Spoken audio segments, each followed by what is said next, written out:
You know, before I was a property investor, I always thought, hey, how can all these people have, I don't know how many properties, have 3, 4, 5, 6 properties, and have the initial deposit for each of these properties. It was really, really puzzling to me that a person with a normal job could reach this level of wealth, right?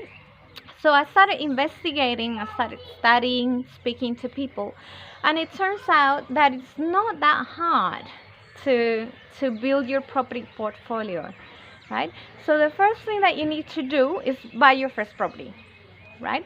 Now you might be thinking, okay, so I want to buy at the right time in the right place so my property goes up in value. Yeah, perfect, but no one has a crystal ball. My first property I didn't make any money out of it. I think I broke even when I sold, and I'm not the kind of person who likes to sell, but for this particular property it was costing me more to actually keep it than to retain it. It was in a regional area. It was sort of the property that got me started. So I am very grateful to this property, but it just wasn't a great investment. But it didn't matter. So thanks to that, I had the courage to buy another property, and this other property was a great investment for me. What happens then is you either live in this property or you rent it out, right? And it gives you a cash flow positive. Usually at the beginning your cash flow is going to be negative, but you will still have some tax advantages from this, and it will go up in value.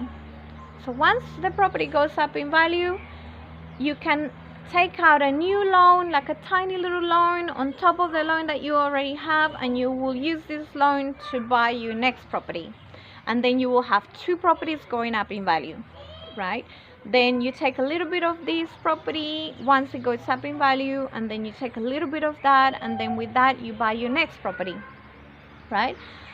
And then you don't actually have to save all of this money for your deposits, because your 2 or 3 properties are working for you to buy this next property. So that's how people start with just 1 and then 2, and then suddenly they have 5 or 6, and you're like, what? How could they save for the deposits for those properties? Well, they didn't. They saved a little bit, and then they used the other properties to extract equity to buy the new ones, or to use as collateral. I am not a fan of using my other properties as collateral. So what I do is I just withdraw a little bit of the equity, and then I put it into the next property, and I keep them all separate.